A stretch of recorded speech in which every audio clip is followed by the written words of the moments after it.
Well. We're here again.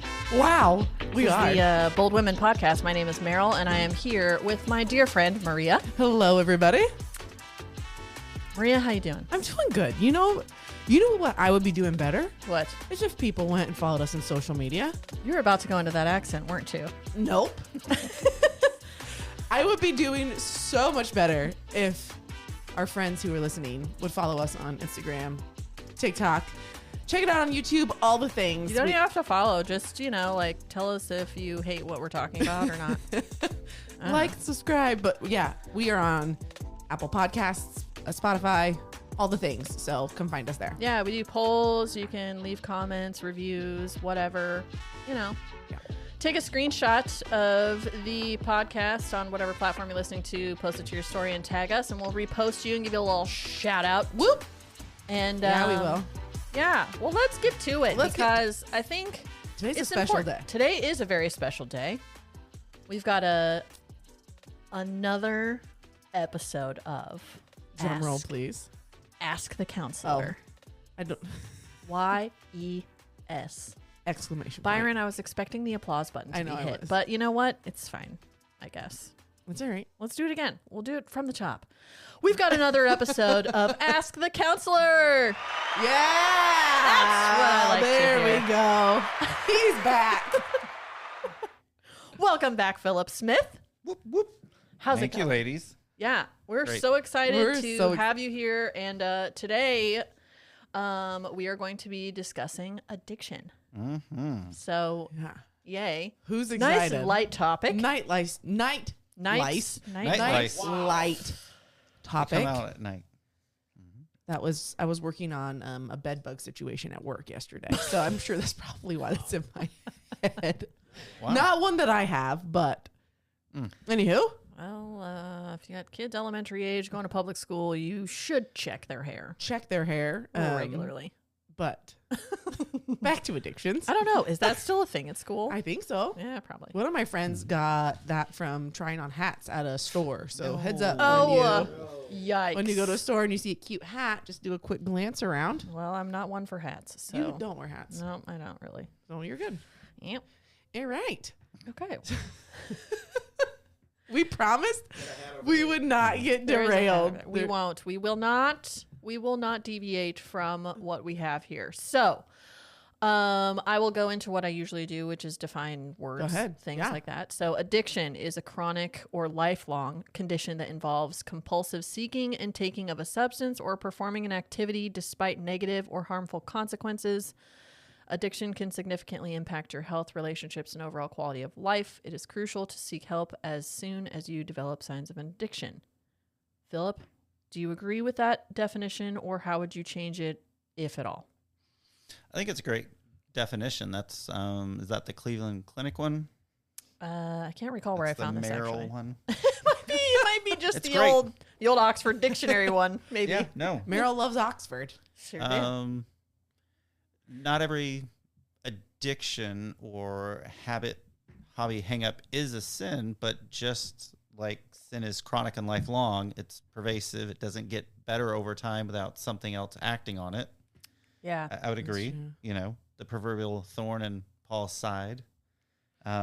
What's interesting is how you said, and just thinking about this, where you're like, we said addiction, but you're like addiction, habit. And I was like, oh, like it could kind of go expand Yeah. even like wider than what we think addiction, quote unquote.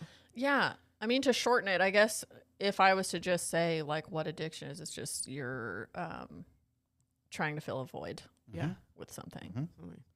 Trying to find identity, trying to change your situation, the way you feel through adding or subtracting something else. Because an eating disorder could also be an addiction. So you're removing nutrients, food, Yeah.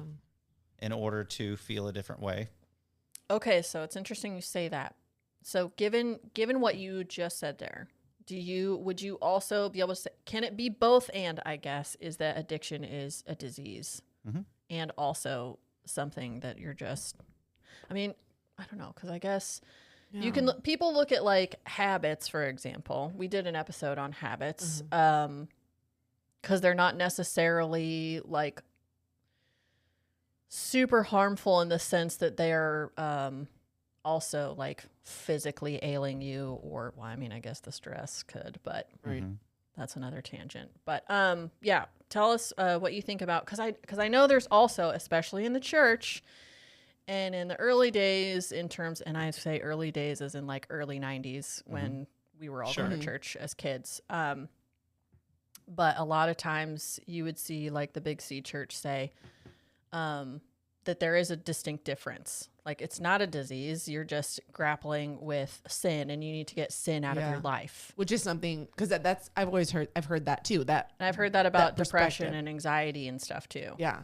So that's where that like, yeah, I'm curious at your thoughts on that, because I have even seen too from like the eating disorder side where it's, you know, like it does become a disease, or is there a certain point where addiction like, is there a line where now it becomes a disease when it maybe didn't start as one, or I don't know, or just even you see like people with alcoholism that runs in their family is like, just how does it determine, or at what point do you determine it to be a disease versus a struggle, or what does that look like? I think the extent of how it negatively affects your life and those around you. So the disease model came into play in 1950. This dude, E.M. Jelinek, said, quote, alcoholism is caused by the physiological deficit in an individual, making the person unable to tolerate its effects.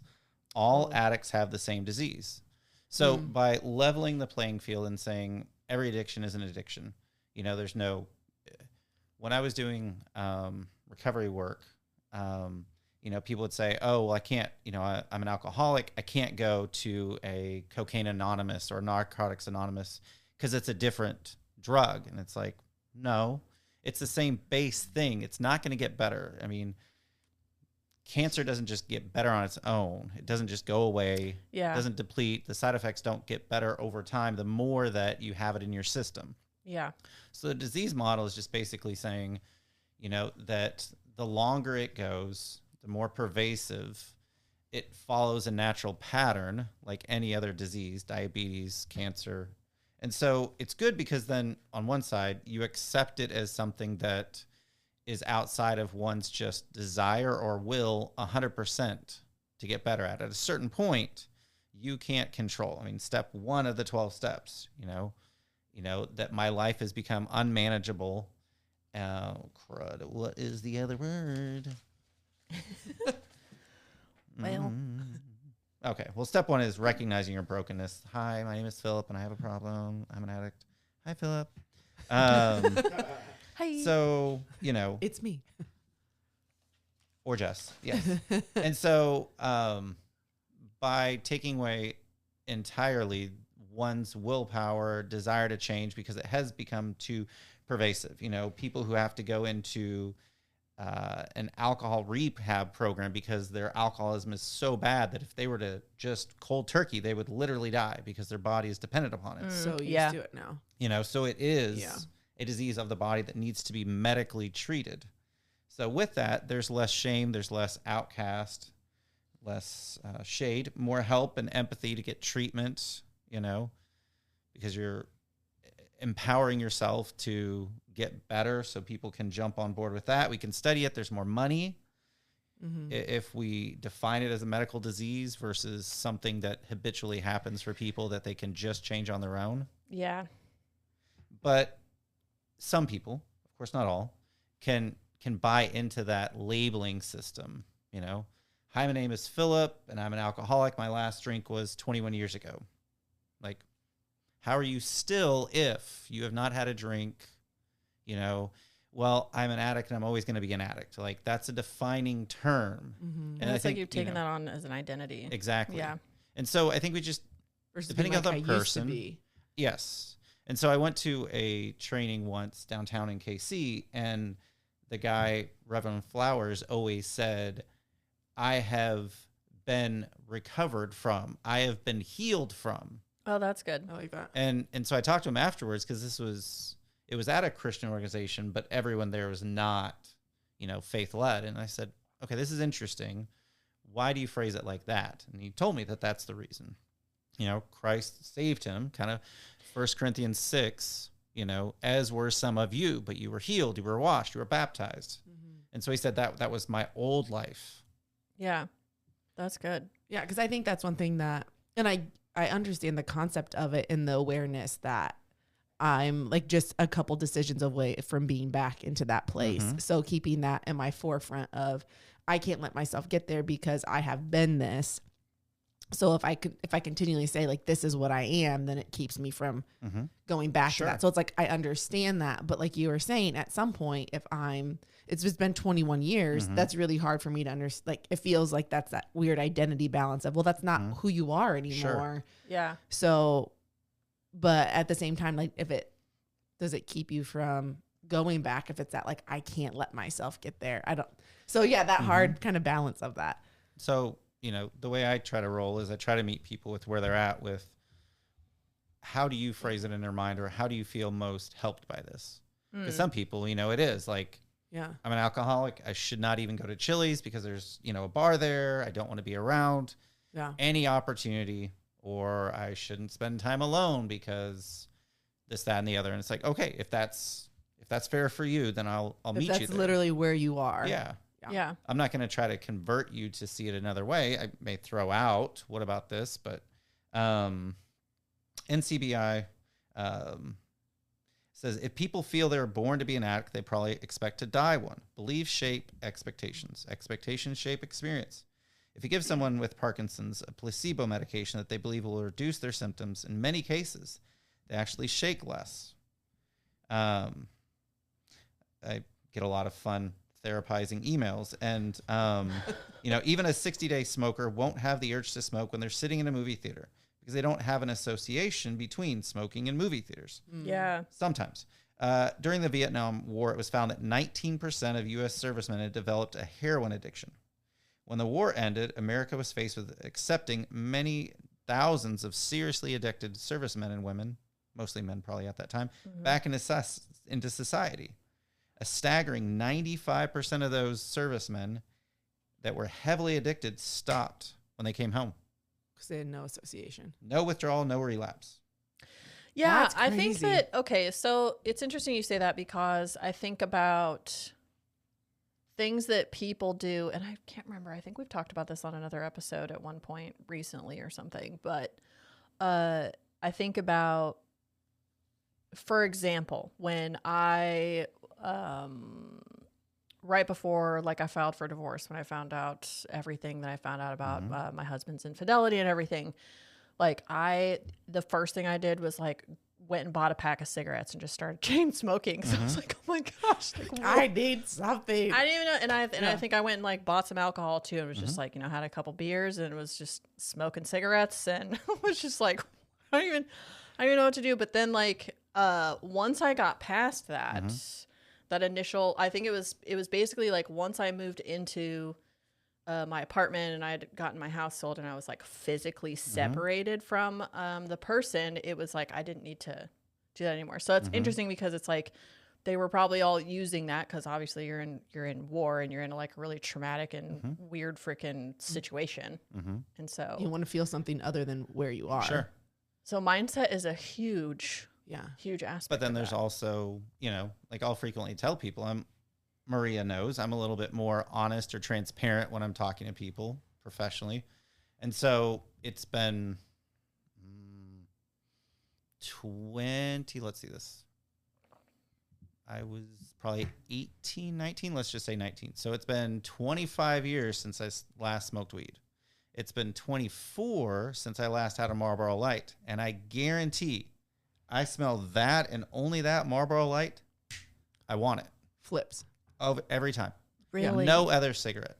Nothing else. Yeah.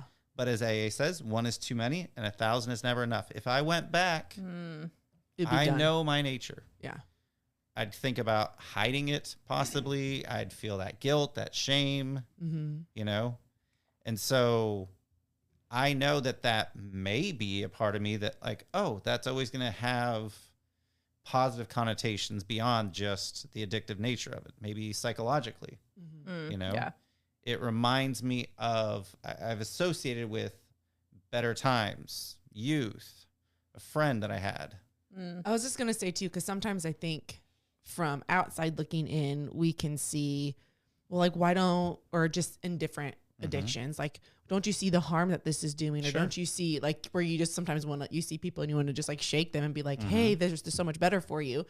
But I think something important you just said there too is like, not every association with it is negative. Like there are great memories, great times, fun evenings. And even if they didn't end well, there's moments of like happiness and stuff that is associated with it, that it's not all bad to that person. Look at the Israelites. They were focused on, we had garlic and we had steak. We had like onions and fish. And now we've got this sweet bread you're giving us. And like we could go back. It's like, but you were like, a slave. You don't recall like being chained to another person and having to create bricks out of mud and straw all day long in the sweltering heat in Africa.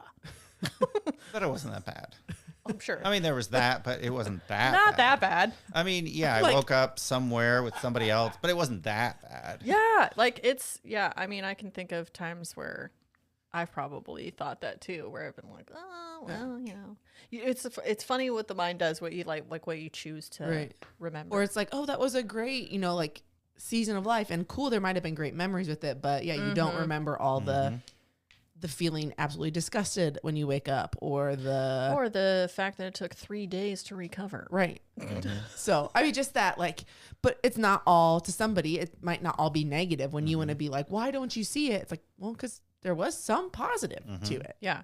So I want to get to some stats from you, Phillip, before we kind of delve some more into this. But like, what I kind of was wondering was like, what is the most like common type of, because I mean, I guess when you think of addiction, everyone immediately thinks of like substance abuse.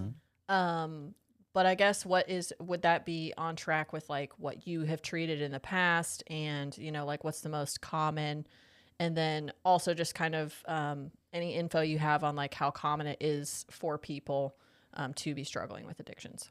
1 in 3 worldwide. Worldwide. But you also look at, I mean, first world versus third world. I mean, if, you're using a substance to be able to work like the Israelites, 16, 18 hours a day, or if not more. Yeah. Well, yeah, they're addicted to something because it stimulates them because they're in slave labor. Yeah. And so, for many reasons. Yeah. That there's, I mean, quite honestly, I mean, I'm seeing a lot more THC dependence and a lot more. Oh, but weed's not addictive. It's not. I got a medical card, and it does do good things. And so I think that's going to be the interesting thing. So going back to the question, honestly, seeing what we would expect with, alcohol, pornography or sex, THC now more, cigarettes have kind of always, kind of been a thing, but, most people don't come in for that, or nicotine dependence. And so, I mean, when you're looking at addictions, I mean, even codependency, like relationship issues, like we find our identity in that and supplying for someone else.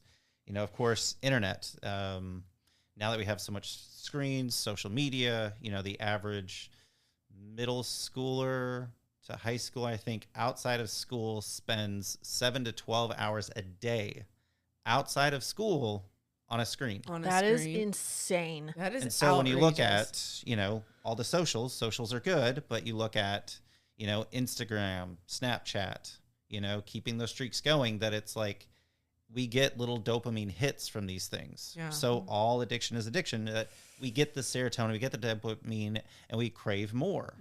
It's the whole FOMO thing.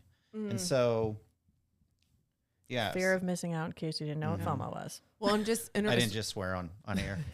One of the things you mentioned was like, just it's not necessarily where we think substance abuse, but I was having a conversation with my mom this weekend, even about like, especially within the church, like where food can be addictive, and especially sugar, and how like what that does to our brain. And just the same, we were talking about how like times, and I know like for me it's something, but where I'm just like I have to have something sweet, and it's like a craving that almost comes over, and it's like, oh well, why is that there?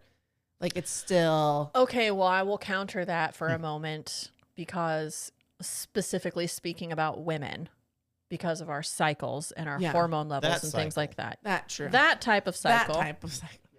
Where that does happen, but when it's all the time, Yeah. It's a Is- little different. that was what I'm saying. Like it's not. It's a Yeah.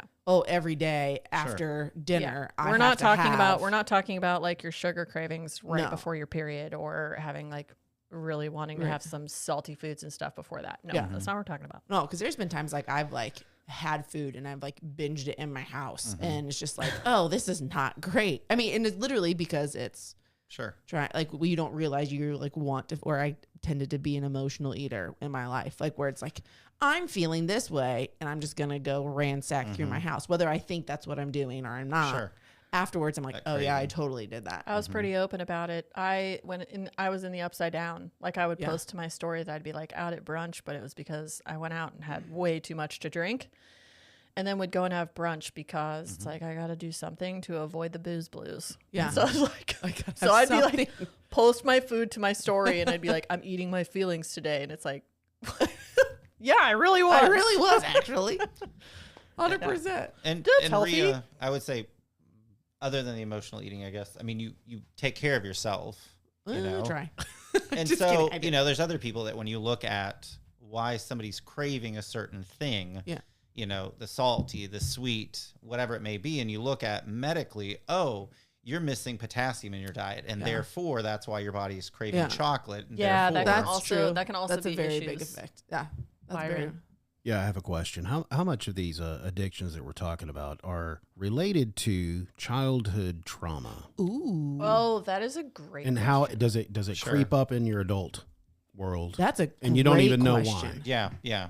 I mean, how much of anything creeping up later on in life is due to childhood? I mean, that's a great question. I think I'm gonna log off and just let Byron ask I know. questions for the rest of the time. Same. You guys have a great convo. We'll be right See here. you later. We'll be right back. I think it'd be interesting. You'd have to look at a longitudinal study, or you'd have to look at That's people. a great word. you Sorry. know, that's the only thing I can say from my bachelor's or master's. So, that's it. I'm done. And I Tapped think out. probably only seeing a counselor is going to reveal that. Yeah. I mean, you're just not going to know that. Just why am I like this, and Sure. just trying to put all the threads together. Until Yeah. you start doing like That's that gonna deep be- work. Yeah. Well, yeah, because going to therapy is all about, a lot of times it's, at least for me, I'll speak for myself, but a lot of that was like learning to be more self-aware. Yeah. Like catching things that you're doing, catching patterns of cyclical behavior, thoughts, things like that, and then going, oh, wait, I How need come to you looked change- at me when you said cyclical I patterns? don't know. Maybe we need to chat about it. But a lot has to do with that. I mean, it's not Yeah. it's not Yeah. like the 11th commandment, but then looking at child development, really that 7 to 9-year-old, child, like that's really where moral ethics kind of get solidified more. And so if you look at the upbringing and what the stress cycle was like for Gosh. expectations, Yeah. Oh gosh. authority, who am I? How do I interact with other people?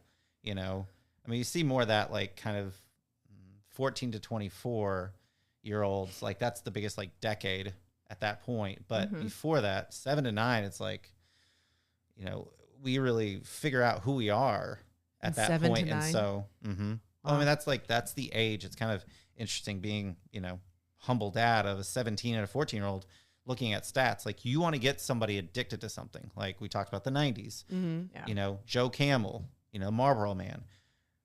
They've found through research that if you are going to get a target population, you want to reach them in that point, 7 to 9. 7 to 9. That you is get outrageous. you get like kids YouTube that will have Marvel, but it's sexualized. So you Yeah. get people that are like, oh, Marvel, Yeah. but they're in that like 7 to 9-year-old range, You get kids that that's making me think of the brightly colored cereals and putting Yeah. a lot of dyes in children's cereals Sure. because that's the target market.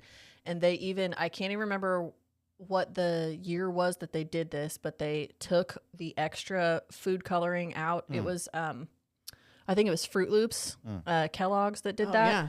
They took out the extra dye to make their cereal brighter, and their sales dropped significantly. And so then they put it back in. And so then then you got a bunch of kids that are addicted to like sugar and all this highly processed food. So anyway, just interesting. Yeah. You said that. Do you think, well, to kind of tag on Byron's question, that there is like a subconscious effect from things that even happened when we were infants that we don't know? Sure. You Most know, definitely. or like you were saying too, I'm looking at Byron now, of that, like, why am I this way when sometimes it's like stuff that had happened and just as an infant that we're even trying to kind of create safety for ourselves that we don't know. And then it's allotted or come out as we're adults in different ways. Yeah. I haven't looked at so much. Like when I went through the EMDR training, they had like a, kind of like a early developmental stages, like not the psychosocial stages of change, but different things that go on in each child, you know, kind of year or two, and connected that with different fears or needs. And when I've looked at what people are going through, there's a lot of stuff that goes in. You're trying to reclaim something from a pre-verbal stage in your life. You didn't have words. So when is that in a child's life? You know, Right. those first couple of years. Okay, so that's making me think of, I'm taking some of these questions that we have and just kind of like mixing them up a little you're bit. good. Well, what would you say are like, since we're kind of talking about it anyway, but like what are common attributes of somebody who is either like prone to addiction or somebody that is, that may not be fully aware that they are, but like what they're exhibiting, like what are like some signs that, well, because that's kind of a two-pronged question basically, because it's like attributes have to deal with like their personality or their temperament and things like that, and then there's, you know, also the signs and symptoms of somebody who is dabbling. I think I'd be curious, like, to tag onto that of, are there different like personalities that you've noticed that tend to be more drawn to addictive behaviors than other personalities? Sure. Or And there's even a dependent personality disorder, but craving that need for something more all the time, you know. Oops. Now, and so, you know, it's just like, you know, looking at the disease model, like you talked about earlier, Maria, like it's in the bloodline that, okay, so nature, nurture, you grew up needing to depend upon a person. And so later on in life, you know, you always cling to finding that one person to help you to feel better, the codependency stuff, or, you know, nature, nurture, always seeing somebody, you know, after work, drinking, you know, how much can one individuate from other things? How much can that person identify there's a problem before it progresses to causing every other issue in their life? I mean, a problem is a problem if it causes problems. So if someone is more open to feedback from somebody else, and if somebody says like, hey, you know, Phillip, you're always late, or hey, you've gotten a lot of speeding tickets, is that person open to hearing and correcting that from somebody else's standpoint? Or are they raised or overly individuated that they don't take feedback from other people? I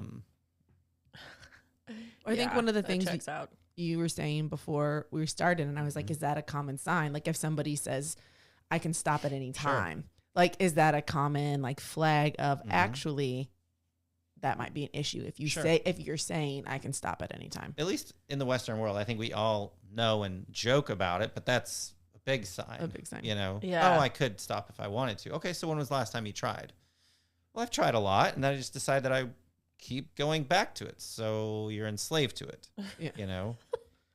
And so, you know, that need for stimulation, and you look at, you know, personality styles or what type of people. I mean, working more with people being diagnosed as adults, even with ADD, and seeing there's such an addictive stimulation, always needing something that isn't just a sin nature, you know, of choosing wrong, but I'm always needing to dilly-dally in something else. I'm always needing something to do. Do you think that the overstimulation of our culture like aids in that? Like Sure. where we're seeing an increase in addictions because of our overstimulation as a whole as people? Sure.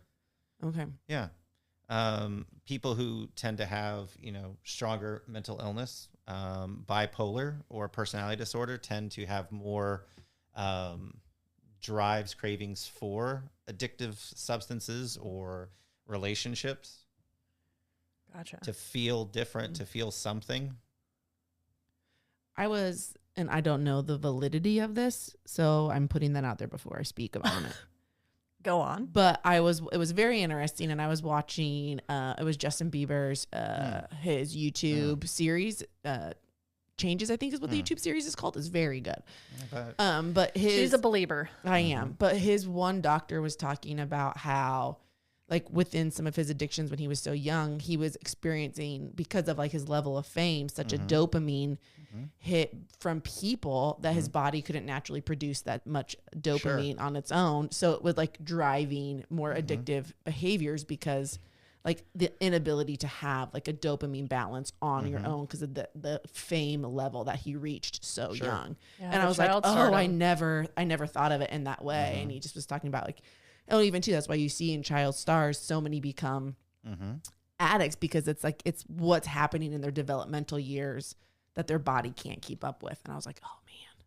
Yeah, literally biologically the brain can't keep up with that. Yeah. Okay. So it's like breeding ground for Mm-hmm. addictions. And yeah. I have a random question for you, Phillip. It's not random, but it has to do with this conversation. Okay. Obviously. But have you ever treated people that came into your office because they were basically like, so-and-so family member says that I have a problem, but I'm here basically, they're there because they're appeasing either their partner or family member or something. And then kind of walk us through like how you sort of help them identify like, okay, well, here's what's happening. And just through conversation. Yeah. And I am very much more conversational. Somebody asked me the other day, he was like, is this generally how therapy goes with you? And I was like, yeah. I was like, we're just talking and coming up with things. And I'm like, well, a lot of the times, yes. I mean, there's some things that more directive, but just, I think as we slowly peel back the layers, more truth and traits can come out.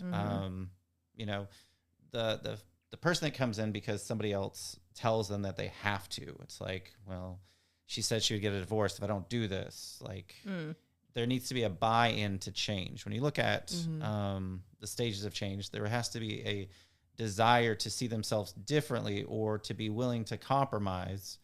If you just do something to appease someone else, you may get a behavior, but not a heart change. Gotcha. Yeah, that's true.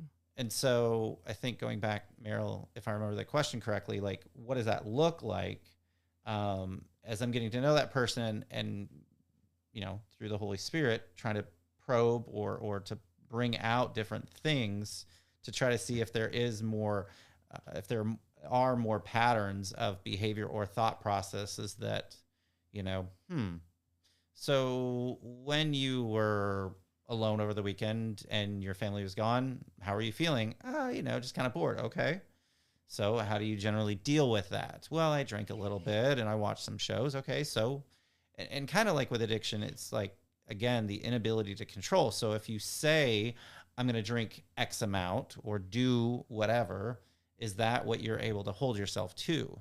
Gotcha. And a lot of times people are just like, oh, I've got whatever it is. I've got money, I've got internet, I've got, time. And they don't really think about what the plan is. Okay, so before I sit down, how many shots am I going to take? Okay, I'm going to keep myself to this amount. Like most people don't think like that. But to get them to think ahead of time, what is reasonable? What's realistic? What is appropriate given somebody's, how much food they've had in their system, their age, their background, their tolerance, to try to bring out more truth if there is more.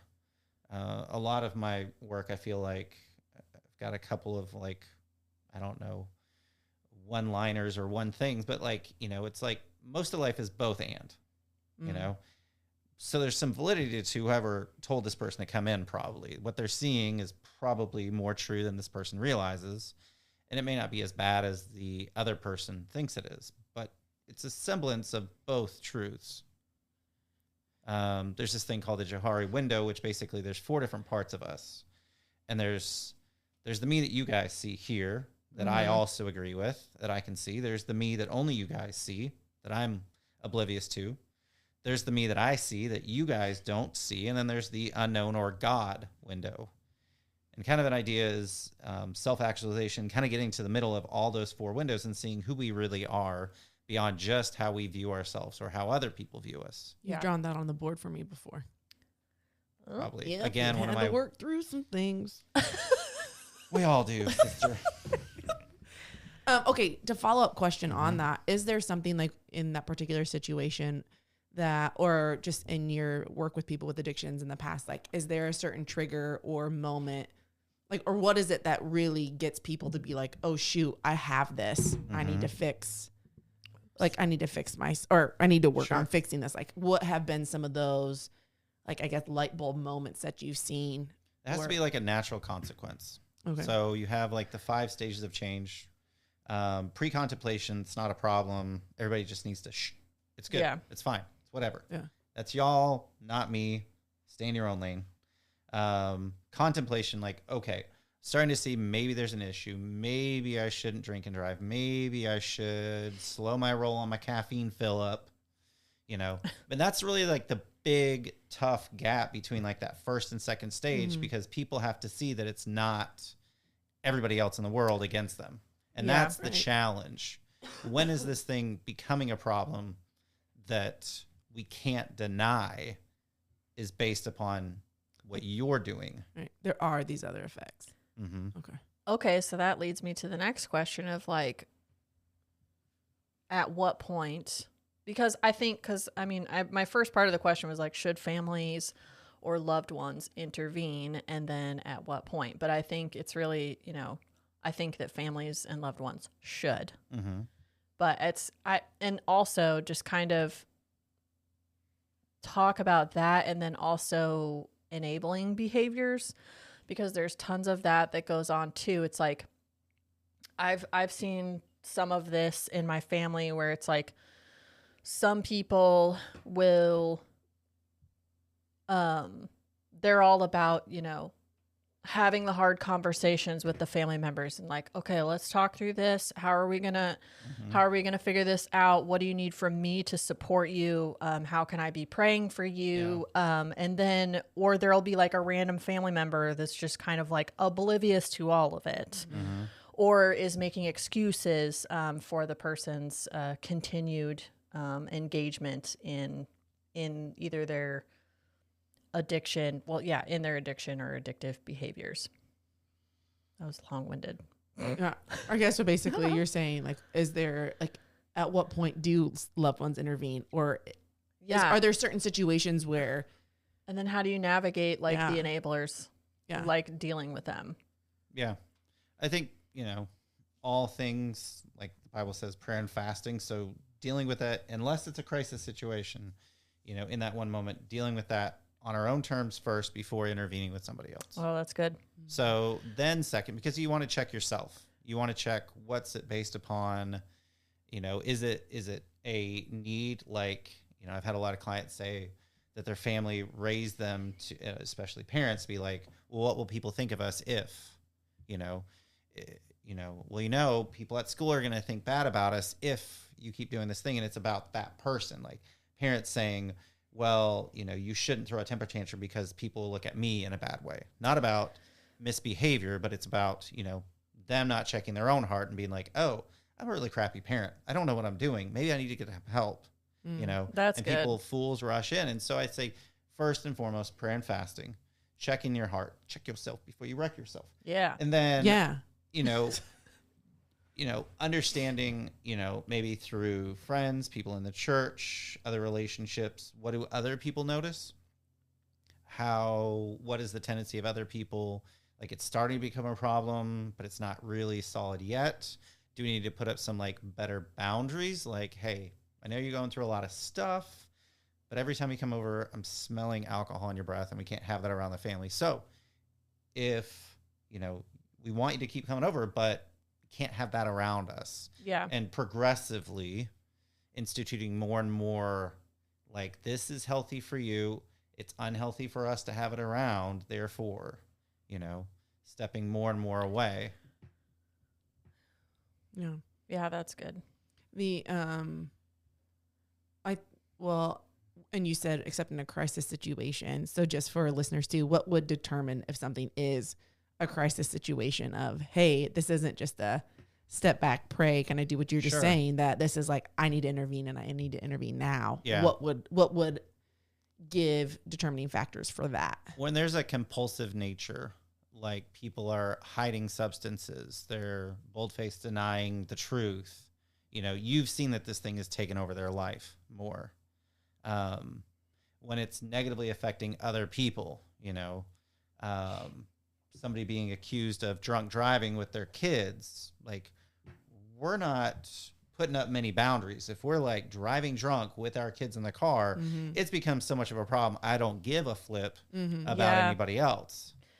Yeah. And so I think it's Galatians 6:1 basically that says, like, when we correct one another, and this is what I heard at seminary, shout out to Midwestern, it's like you're resetting a broken bone, like a surgeon resetting a broken bone. It's going to hurt this person. Yeah. There may be some pushback, but you do it because you don't want that person, to walk with a limp the rest of their life. So I do it for you, not for me. Yeah. But I do it out of care and concern. And so it needs to be, a lot of times I think families have trouble because there's, ambivalence, or there's the codependence, the enabling, like you brought up, Maryl. And so people get their felt needs from one another acting a certain way. And so we keep that cycle going, and we don't jump off that merry-go-round because it's what we've always known. Well, and I think you and I've had this conversation too of, like, sometimes when you get so used to dysfunction, like, it's almost like you seek dysfunction because that's what feels familiar. Yes. And anything outside of that feels a little bit like something's off, or do I need to create this because I'm so used to being around it or having it at some point? A follow-up question to kind of that. How would you recommend for somebody who has a loved one with addiction? Like, how do you recommend people pray for that? Because sometimes I know we know prayer changes so much, but is there a particular way, just through scripture that you've known, or just things that you've seen, or ways people can pray for loved ones before, say, they have that conversation, or before, or they've had the conversation and the person is continuing with the behavior. Yeah. Again, I think of like the humility and grace, guilt is good. Natural consequences. Yeah. Guilt is good. Shame is not. Shame drives it deeper. Yeah. And so you did a bad thing, or I did a bad thing, is guilt. Okay. You're showing up late to pick up the kids. This can't keep going on. Like, pointing out things, versus like, why can't you get your stuff together? Like, are you just, a wino? Are you just an addict? I mean, shame drives it deeper and into the darkness. So I go back to like 1 Corinthians 6:9-11, where Paul points out, who's going to inherit the kingdom of God and who will not. Those people whose patterns are such that they're dependent upon immorality. And he says, then he follows up, as were some of you, but you were washed, you were redeemed. So that humility of like, it was Switchfoot had a song, Mess of Me. And it's like, I am my own addiction. I am my own disease.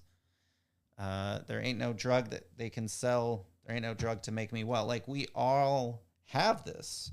I got a book that one of my friends keyed me onto, Awakened Heart, Dr.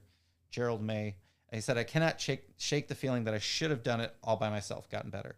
Some tight, addicted voice inside me keeps saying, you should be on top of things, in control. It's a cop-out to depend upon grace. Guilt says, if only you had done it better. Shame says, if only you had been better. After too many years of this, I admitted it. I'm so dysfunctional, I can't even figure out how to become functional. And it is all right. Like, if we can see our own brokenness, the whole thing about, the splinter in our eyes, or the splinter in somebody else's eyes, and the plank in our own eyes and come to them humbly. The tough thing a lot of times with like enabling or family is trying to fix somebody who is not ready to change. Mm-hmm. And that's, again, that long first pre-contemplation to contemplation stage of change is so tough because people want to fix their life and be in control of it and don't want to admit that it has become unmanageable. They're unable to control it. Yeah. And so continuing to, by grace and mercy, point out things repetitiously and then draw back more boundaries of, we can't allow you to see your kids because you keep doing this thing. Mm-hmm. We love you and we want to have Sunday brunch together, Meryl. And Yeah. because of this, we cannot, and so there's like a quota that as humans, I think we need 8 hugs a day to be okay, 12 hugs to be great. We need 3 to 5 times the amount of positive words spoken to us, about us, to every one constructive criticism. Mm-hmm. And addicts, a lot of times, people who are addicted to things will only hear that shame and only key in on that. So it's tough for families and friends, loved ones, churches, to know how to do that sometimes because that's, polarized thinking, black and white. You say one bad thing, I'm going to discount every other positive thing that you said. Yeah. And so it can just be tough, Yeah. especially if you've had that conversation, like you said, Meryl. Yeah. I also think about people who have like family members who have dealt with addiction and it ends up being, they've freed themselves of one substance, but then they're using a different substance. Like I don't know, Maria, if you've heard this, I'm sure you may have, but listeners here may have heard of like California Sober. Oh, yeah. Which is like, oh, I've quit drinking, but now I smoke weed and, or, just take gummies and stuff like that. Sure. And, I have found it to be a challenge to confront or have a discussion with either family members who are the ones that are going through that or to discuss with other family members, like, how do we approach this? Because, this is the person already knows, like they've already gone through that, but like there's a distinct, like, okay, well, they're not even recognizing that what they're doing, they've just replaced it with something else. So it's, I don't know. I don't even really know what my question was in there, but it's like, I guess it's like, how do you reconfront somebody who's already been through the process and then they're like doing that again. And then you're like, I guess it's kind of one of those, like, in a weird way, like dating the same man with a different face. Like that you've heard of, like, or that scenario when it's like, hey, when there's deep wounds and they aren't resolved, typically you'll find yourself, That's a great idea. dating the same person, different face. Like when you're on like relationship 4 or 5 and the person has the same attributes. What else is going on? And drug switching is common, or harm reduction, doing something in a safer way to not get as many bad effects. I mean, if you look at alcohol and weed, they can both be, downers. So reducing the nervous system. So we're switching from alcohol to another thing similarly, but we're not really fixing the situation. So you get the proverbial, like, you drive by an AA hall and people are outside chain smoking. Right. And then they go back inside and drink a ton of black coffee. Right. My thing is that appropriately in timing and situation, I want people to fire me. I want people to not have to come in if they don't need to. Yeah. And so, well, they probably need to, Phillip. Like that's and so it's like, in my mind, I can't. there are certain needs in life versus like wants, that it's like, that in my mind, it would be great if people could get off of any kind of medication if they don't need it, or reduce it. Reducing the amount of therapy, like, great, we're California sober, so we're not drinking and we're not smoking weed. I get that from a lot of people. They're like, hey, smoking weed is terrible for you, but gummies, tea, Right. You know, I'm getting the same effect in a different way. The But brownies, cookies, whatever. We're still dependent. I think we've seen a lot of things in the last couple of years with like melatonin. I need melatonin to sleep. Okay, that's good. Your body naturally produces it, but long term, it's not good to always depend upon where are my melatonin gummies to fall asleep. Right. I think something big you just said there too is the dependency factor of like what is something, where does it come to, like where this is now an addiction, is that I am dependent upon it and I like it controls me versus like me controlling it. I also think so. Something that's just kind of interesting is to just kind of look at as marijuana is legalized in some states for recreational use and not in others. So it was legalized recently in Missouri or whatever. How long ago was that? I can't remember. Couple years. Yeah. Something like that.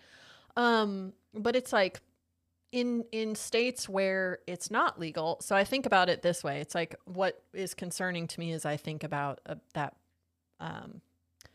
situation is like, okay, well, alcohol was like a social event, right? Yeah. Like you go to a bar, you drink alcohol, you're around people and stuff like that. I almost think, especially if you're in a state that doesn't have legal recreational use of marijuana, it's like, well, then you're just isolating yourself further because you can't just be out in public smoking weed or doing whatever. I mean, I suppose you can if you have gummies, but I haven't had those, but I have heard that the weed that I used to smoke is nowhere near the level of potency that it is today. And so, and I got pretty darn high when I was younger. And actually people have complained about that. Like lifelong smokers have complained that I take 2 hits and I am done out of it. And I don't like that. I want it to be smoking a bowl for an hour or whatever. Well, not like a bowl. And then you're still like carrying on, you know, able to do like social but then things. It just knocks me out. Or it's just like, or that like, well, it just calms my thoughts. And it's not a, sure. You know, fill in the blank of like, it's actually like my thoughts calm down, still fully functional, but just. Yeah, that's a concern for me in terms of just like I think about, you know, people who can't be like out in the open, like vaping weed or smoking weed or whatever. And like, well, yeah, they do, of course. But it's just less of a like publicly social thing to do. And so it concerns me for people who just were like, okay, well, then I'm just going to sit at home and I'm going to smoke weed on my couch and just hang out and, you know, just like the good old days, and then not interact with anybody. And then you're like, okay, well then you're removing, well, especially like you community. Said, if it's a downer too, and you're in that situation, like as much as we're in the spot of thinking like it's helping, is it actually causing more of a depressive state because of being a downer and now you're isolated and by yourself? Back in the day, the last time I smoked weed I was 19. And I am 38 now, so that has been a long time. 19? No. Yeah. 19 years. Yeah. Oh, long time. But it was, I finally stopped because, well, I had some other aspirations career-wise, and I learned the tidbit that THC stays in the roots of your hair for like 7 years or something. And I was like, holy cow. I better have this out of my system by the time I'm done with school. So.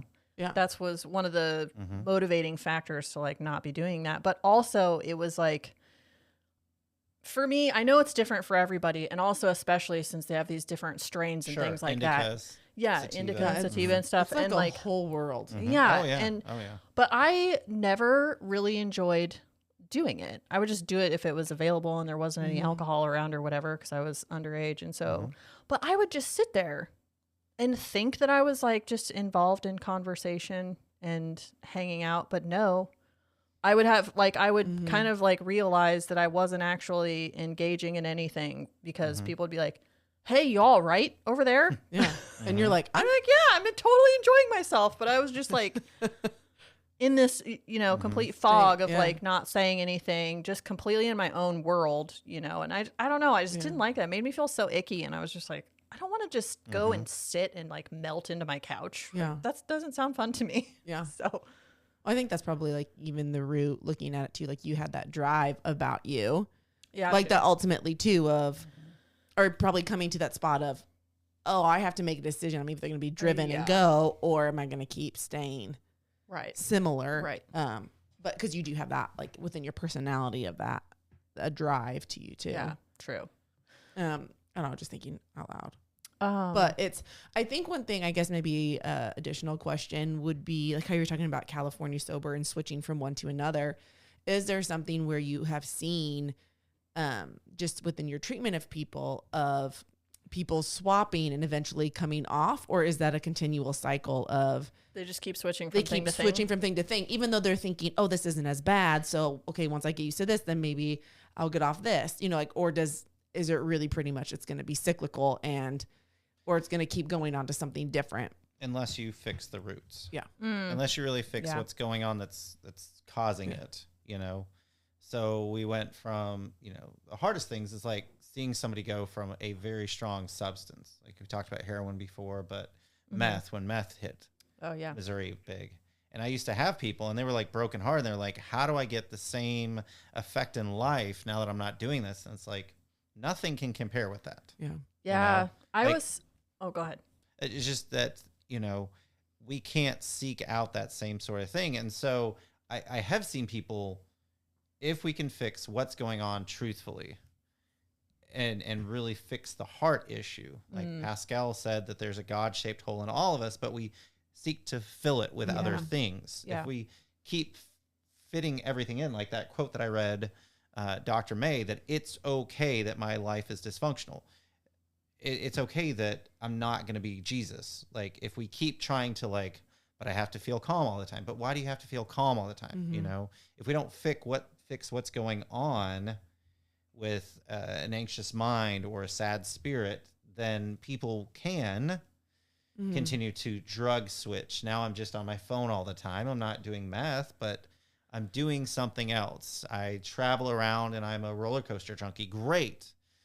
But then we're missing out on work or we're missing out on family. Like, are there still things that we're doing to feel a certain way instead of being okay not feeling a certain way? I remember, and I know he would be okay with me saying this because I've heard him preach it from the pulpit and talk. But Pastor Jacob, who is at our church, was talking about like when he was no longer like doing things, and the idea of like having to feel again was terrifying. Of like, oh, I've been able to like not feel for a very long time because all these additional things have helped me not feel. And now that almost like a detox and having to like relearn how to feel. Like I have to know how to feel anxious. And that's a normal feeling, even though nobody wants to feel anxious. That's miserable. We don't like to feel that way. But relearning of like, this is what anxiousness feels like. It will pass. But you have to relearn how to feel that. Or this is what, sadness feels like. I have to relearn how to feel sad, even though there are things that we don't want to feel. I remember it was you. I came into your office. I was like, Phillip, I need to learn how to process negative emotion. And you're like, well, we're here to cry today. But then you said, you're like, Maria, it's not there. You're associating them with negative, but it's all emotion that God has given us. So we have to be okay to feel it. Sure. And I was like, oh, that's a valid point. Yeah. But just even like, because we don't like to feel those things because they're just more associated with not feeling great compared to the happy, free, like joyful, all those things. But that we glamorize. Yeah. Yeah. Okay. Well, that leads me to a good question, which is what are some healthy ways for people to, because a lot of times it's like stress will bring on the desire or whatever to partake in whatever substance you're utilizing or prefer. What are some healthy ways to like cope with stress instead of turning to an addiction? Like some alternatives, people can try when they're feeling overwhelmed or stressed or things like that. Yeah. So it's not like a silver bullet, but what you're going to get from a lot of people is exercise. Yep. First thing in the morning, exercise. Go on It's a run. so good for lift your weights. brain too. Yeah. Prayer, meditation, meditation being a number of different things. But for me, like the Bible says, meditate on God's word. So focus intently upon what is true. Yeah. That's good.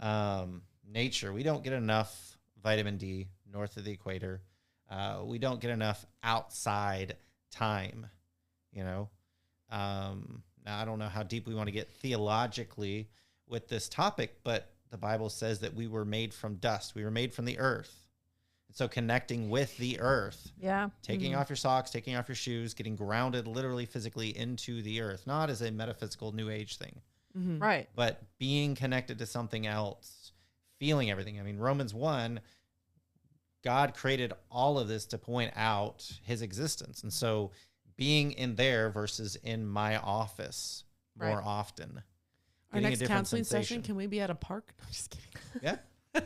He's like, sure. I'm just kidding. Yeah, that's good.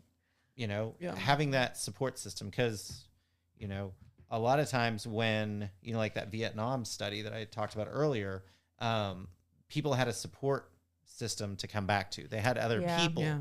And I'd watched a video one of my clients had turned me on to during COVID, that the problem is that we're over medicated and we are Yes. fixing to solve problems without solving the root issue. And that's a disconnection from one another, Yeah. and a deep disconnection. And I know, I'm just going to personalize it. The more time that I'm on my phone, you know, the less ability I'm going to have these conversations with anybody, because I'm just going, impulse control. And so taking those detox, like we talked about earlier, really having deep conversations about stuff. I mean, a lot of times people just are afraid to open up, not just guys, but especially guys, about what's going on. Yeah. Getting like really real with yourself. Yeah. That's the worst part. That's the worst part about therapy, but it's also the best. Sure. Yeah.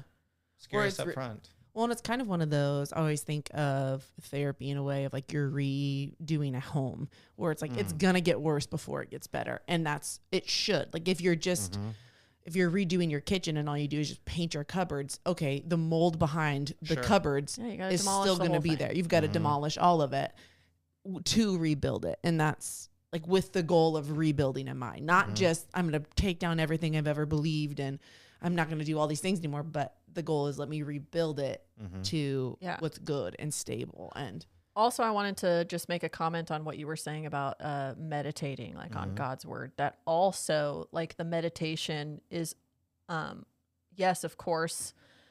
When you're thinking about meditating, it's like, all right, what are you ruminating on? What is something that's just like cycling through your brain throughout the day?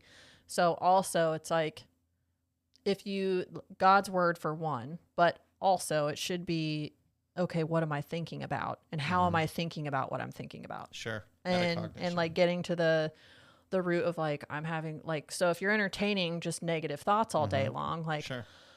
even down to like the littlest things where it could just be, you know, you're looking outside and you're going, oh, my neighbors are doing their yard work and it's so annoying and loud. And it's like, I have a roof over my head and I have a place of my own where I can do yard work myself. I'm healthy enough to do yard work. I have ears that I can hear. I can move my body. And like, it's just reframing that thinking. So that's also something that I would just encourage anybody who's talking about that to. What thoughts are you meditating on? Right. My mom gave me this sign when I was home last weekend, and it has Philippians 4:8, because I was telling her about how like I feel like this verse has been coming to life in the past few weeks for me, and I was having this moment. This was a couple weeks ago. I can remember it, and I feel like a lot of times like when God speaks to me, it's like I remember the moment of it. And I was walking up the steps, and I was outside of my apartment, and it was this thought of, Maria, it is like quote unquote appears holy, and Philip has known my concern of like, I just want to do what's right. I want to be good. So do I. You know, like all these things. He's just shaking his head. Philip, it's been a long road. It's been a long road. Seen you last. I'm just joking. But this side of like, I don't want to miss what God has. I want to do what God has for me. And, I was walking up the steps, and it was that like this little moment of, well, what you've been thinking on is, what if I'm not? What if I'm not? What if I'm not? What if I'm wrong? What if I'm wrong? So then all this is this wholly negative. And it's like, well, what if you flipped it to like, what if you're right where God has you? What if you're doing the things God has you to do? What if and it was like this, all of a sudden, this very different, like, oh, well, what if? And then, this verse popped into my head, and then my mom gave it to me, and it was Philippians 4:8. It says, which says, finally, brothers and sisters, whatever is true, whatever is noble, whatever is right, whatever is pure, whatever is lovely, whatever is admirable, if anything is excellent or praiseworthy, think about these things. Think about those, not the other. How about that? How about that? Put that in your hat for later. Yep. Not one with lice, though. And not one that Meryl will wear because she doesn't wear a hat. She doesn't wear hats. Philip, any last thoughts? Thanks for having me. Thank you for being here. Thanks for being here. Thank you for being here. Thanks for being the bold women counselor. Yeah. Of all these Honored. women, and 8% men, 7% men. We're probably at like 6 now. They're dwindling. They fluctuate, you know? Yep. I don't know. All right. Well, thanks, Philip. We will see you guys later. Bye.